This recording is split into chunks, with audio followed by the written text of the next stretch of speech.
Yotaro. Encore une fois, hein, si jamais vous avez des retours à faire, que ce soit notamment sur le son en premier lieu et aussi, bien sûr, sur l'image, c'est maintenant qu'il faut le faire. On en a clairement. Donc Chesco, vous le connaissez, un joueur de Diddy Kong notoire de la scène parisienne.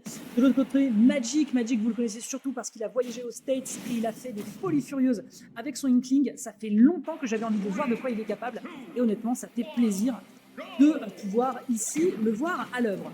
On a immédiatement ici une première ouverture qui est faite du côté de Chesco, mais bon, c'est assez timide tout de même, disons les choses, un petit coup ici à la banana, un retour sur le bord de terrain, tout de suite on a une réplique, on a une punition, c'est nickel, on peut en plus ça profiter en couverture sur la plateforme avec la banana et c'est plutôt pas mal pour l'instant. On rappelle également ici que Tweak a fait un bon résultat hier avec son Diddy Kong, donc encore une fois vraiment on a des excellents joueurs hier qui ont donné de la matière à réfléchir et à travailler pour la plupart des joueurs d'un certain calibre et donc forcément ça va permettre ici de faire potentiellement de très belles choses. Attention du côté de Magic où il manque de peinture, c'est plutôt à sec là, on a besoin de se recharger, mais pour ça il faut trouver une petite situation un petit peu à la Steve, on ne va pas être embêté par l'adversaire, un petit forward throw, voilà, on recharge légèrement parce qu'on peut en profiter, mais c'est loin pour le moment d'être suffisamment convaincant. Un petit neutralaire ici, on va pas avoir de quoi recharger, on va pouvoir en profiter ici régulièrement et récupérer un petit peu, poche 7, mais qui n'est pas encore suffisamment convaincant pour partir du principe qu'on a une excellente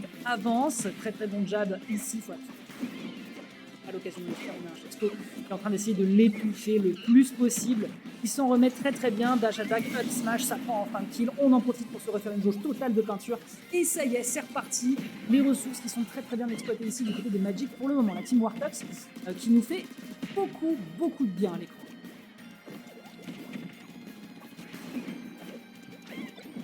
Sortir la situation de Belchrap. Que nenni mon pote, t'as vraiment cru que t'allais être en liberté, je te remets dans ta cage mon petit Wistiti. De l'autre côté une banane qui va partir malheureusement dans le cosmos, immédiatement répliquée ici par un très bon monkey flip de la part de Chesco. Il essaye un petit peu de récupérer le terrain, mais clairement c'est pas du tout son jour, à moins d'un petit top smash. Le classico, frame 5, on le rappelle, qui fait énormément de dégâts pour peu qu'on arrive à bien positionner son setup. C'est pas mal du tout. Derrière down tilt, malheureusement ça ne sera pas récupéré. Un up smash dans le vide, et pourquoi pas après tout, pas dans le vide en tout cas, qui va réussir à toucher, mais qui utilise ici en total neutral sans trop s'y attendre. Ici une petite prise de tête qui va faire de beaux dégâts, le down tilt, et on a un Chesco qui, même s'il a du retard, en tout cas il se laisse pas décontenancer, ça fait vraiment plaisir. J'aime beaucoup la façon dont il essaye de bouger sur le terrain, que ce soit avec ses dashbacks pour créer un petit peu d'ambiguïté, se rendre un peu moins facile à agresser par son adversaire. Ici on le voit, un petit tentative de backer, je repars immédiatement en dashback et je reviens directement sur un side B. Les dégâts sont absolument splendides puisque ça permet quasiment d'aller chercher des kill percentage, d'autant plus qu'on a de la rage, donc on pourrait l'exploiter. Un très bon backer ici qui est utilisé, mais malheureusement l'adversaire n'est pas encore trop en danger. Ici un offstage qui pourrait potentiellement être récupéré de la part de Chesco. Le backer il n'en sera rien, le perd également. Peut-être qu'on a un petit peu de mal au niveau de ses timings du côté de Magic, on se perd un petit peu dans la façon dont on pourrait agresser ce babouin qui pose beaucoup plus de problèmes qu'il n'y paraît. Très bonne dash attack, mais malheureusement c'est pas encore un kill. Ouais, il essaie vraiment d'utiliser tout ce qu'il a en sa possession à Magic. Là, il a poncé dans le tas avec un dash, très beau backer, excellent backer, on rappelle un des moves les plus safe du personnage. On l'a vu, il a essayé vraiment d'entrer en matière pour bloquer l'adversaire potentiellement sur un saut, notamment avec un excellent pair, mais malheureusement il ne passera pas. Par contre, de l'autre côté, la prise de tête fleur à mouche, et on reste donc un partout. Qui va l'emporter, la terre ou la mer, le poulpe ou le babouin, on n'en sait rien. Il reste une stock entre les deux joueurs et ça va se déterminer dans les prochaines interactions. Ici, un très bon neutralaire, une neutralaire, ça prend un petit peu de pourcentage, mais c'est quand même relativement timide. Et les utilisations de la prise de tête avec visiblement des conditionnements au shield de la part de Chesco qui sont absolument splendides et ça se ressent derrière. Par contre, on ne dit pas que le kill power des deux personnages c'est moyen, mais forcément vous voyez qu'il y a beaucoup d'interactions qui sont prises, mais on a quand même assez peu de pourcentages qui sont assignés aux deux adversaires, et ça c'est un problème. Ok, très bon forward tilt, le forward tilt qui a permis de prendre la game de la dernière chance contre MTLO de la part de Tweak, on le rappelle hier.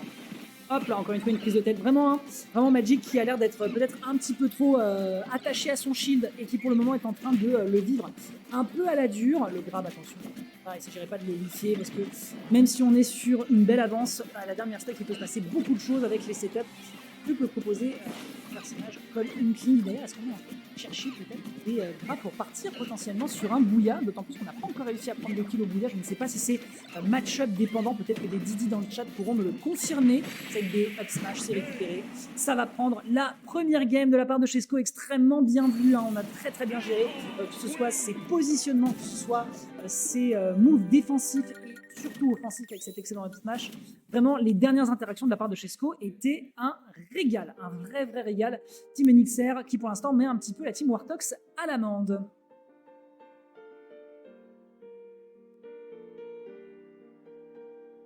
Alors je crois que tu l'as de l'autre côté.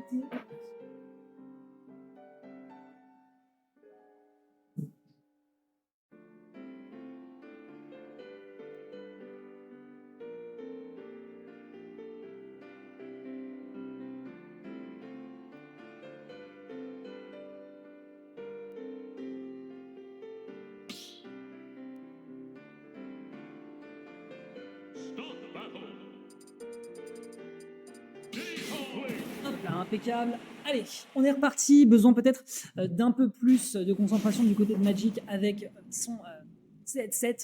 Donc on est parti. On a sorti l'artillerie lourde. On a évolué tel un transformer. Et donc on est reparti tout de suite avec une première entrée en matière de Chesco qui visiblement est vraiment en train d'utiliser le MVP de ce match, hein, que ce soit la prise de tête ou le monkey flip. Définitivement ce sont des moves sur lesquels Magic n'a pas l'air d'être trop à l'aise, et donc pour le moment c'est plutôt lui qui est en train de magiquement se faire légèrement enchaîner par Chesco. Pour le moment d'excellentes interactions, hein, vraiment down tilt. On s'attaque, derrière on réenchaîne, on met un coup de banane par-ci, on met quelques coups par-là, on se prend un petit peu de peinture, certes, mais si c'est le prix à payer pour prolonger ses phases d'avantage, et croyez-moi qu'il va en avoir rien à secouer de se prendre du plomb dans les poils. De l'autre côté, Magic essaie un petit peu de revenir sur le stage, qui a un petit peu de mal à se sortir de cette situation de corner. Un excellent backer, ceci dit, c'est extrêmement safe, hein. Malheureusement, tu n'as pas le droit de répliquer contre ce move Chesco, puisque c'est -2 on shield. Excellent backer, ceci dit. Après, ça dépend du spacing, bien sûr. Là, pour le moment, on a un Chesco légère avance, il faut quand même le terminer, encore une fois, on le répète, avec un Inkling. Ça peut aller très vite. Très beau backer. La banane qui va être utilisée en sortie de shield. Forcément, si tu peux prolonger, étendre ton hitbox, forcément, derrière, tu peux régal, puisque l'adversaire ne peut juste bien faire. C'est très bien vu ici, la sanction est exemplaire. C'était flippé, je ne sais pas si les deux avaient peur du down air, je ne sais pas si Chesco pouvait mourir à 68%, peut-être. De l'autre côté, Magic, c'était sûr et certain que non, mais il n'avait pas envie de se retrouver en situation de désavantage, ce que je peux comprendre.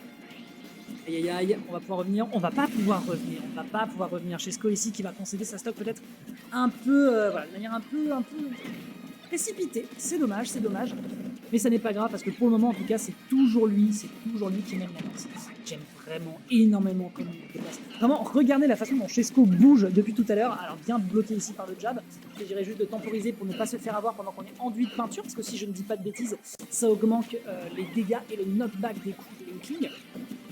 Et là, en l'occurrence, vraiment la façon dont il se déplace, la façon dont il se rend un petit peu imprévisible, dont il essaye de jouer sur cette espèce de mid-range pour faire croire qu'il va quitter la burst range de l'adversaire pour réussir à le punir derrière. Vraiment, Chesco, en termes de déplacement, ça fait super plaisir à voir. Il s'agirait de pas trop se décomposer parce qu'on a quand même un Magic qui, lui, de son côté, est en train d'essayer de rattraper le down smash alors que l'adversaire n'était pas là. C'était une belle tentative, mais pourquoi pas, on sait qu'on ne peut pas tuer avec ce Burry malheureusement, donc on va juste prendre un bon jab et mettre 90% à l'adversaire. Et là, c'est Chesco qui est un tout petit peu. Alors, attention, le forward tilt. Le forward tilt, on est d'accord. Voilà. On a le scandale. Très belle paire. Attention, petit backer qui est tenté ici. Encore une fois, la prise de tête. Hein. Vraiment la trump card de Chesco qui fonctionne merveilleusement bien. Qui fait des petits guillis au poulpe pour l'envoyer en situation de ledge trap. On récupérera immédiatement le center stage. Et Magic, qui là, depuis tout à l'heure, est en train de bien s'adapter. Je ne sais pas si c'est l'abus de sa dash dance ou la façon dont il se déplace et il essaye de jouer contre l'adversaire avec son item play. Mais pour le moment, en tout cas, il a l'air de trouver des bonnes situations. Mais encore une fois, voilà, on n'a pas de tentative de bouillard. Le force smash, par contre, un peu gourmand, double pummel sur un 28% malheureusement. Si tu mâches bien, tu arrives à t'en sortir facilement. Beau backer, est-ce qu'on peut tuer à 143%? C'est pas encore fait, Chesco qui doit encore bosser, alors que c'est lundi, on rappelle, seulement lundi soir, mais il faut bosser pour réussir à mettre l'adversaire en déroute. Le backer qui sera bloqué ici par la peinture de Inkling et ça se joue à pas grand chose. Ça se joue à pas grand chose ici. Le backer en center stage qui est très très clean. Derrière de l'autre côté, on va avoir encore une fois les barrels qui sont utilisés, mais il ne veut pas mourir. Je ne sais pas ce qu'il y a comme quantité de plomb dans cette peinture, mais croyez-moi que clairement, ça a été dur de le tuer. Ici, un excellent frame trap après l'air dodge qui permet d'aller récupérer un bon backer et ça permet donc de remettre les compteurs à zéro. On a quand même 40%. Même 40% déjà sur le Diddy Kong, et sachant que ce dernier a quand même du mal à s'installer et à trouver des kills setup, bah, il peut qu'il en souffre. Mais là, on peut peut-être un peu mentir. Diddy, ça tue pas, hein. Effectivement, Diddy, malheureusement, ça ne tue pas. Attention, retour au center stage, très très belle prise d'information de la part de Chesco ici, de Magic, pardon, qui punit assez efficacement son homologue de la mer. Derrière ici, hop, petit coup par-ci, petit forward air, petit neutral air. Là, le setup, la phase d'avantage qui est en train de proposer Chesco, elle est splendide. Elle commence à sentir très très bon, plus bon que ce qu'on est en train de proposer à la buvette ce soir pour vous, mesdames et messieurs. Un petit coup de banane qui est tenté. Malheureusement, il n'en sera rien. On essaye de jouer un peu sur le peanut butter jelly time. Ça a peut-être fonctionné. Forward smash sur la gallop neutre, me semble-t-il, de la part de Magic qui n'a pas du tout voulu répliquer par une attaque. Et là, on se retrouve en situation peut-être un poil compliqué. On est à ça d'aller chercher potentiellement la qualification en direction. Ouh, ça se jouait à plus rien. Ça se jouait à plus rien, malheureusement. Le jeu ne veut pas que Magic l'emporte. En tout cas, pas tout de suite, pas maintenant. Il va falloir faire beaucoup plus attention à ce monkey flip qui aurait pu se faire sanctionner d'une manière encore plus violente et ce sera un forward smash qui va réussir à être récupéré avec un excellent angle. Malheureusement, avec toute la DI du monde, il était impossible de s'en sortir et donc ce sera Chesco qui ira chercher la qualification en direction du winners quarter final. Magic partira en direction de la loser.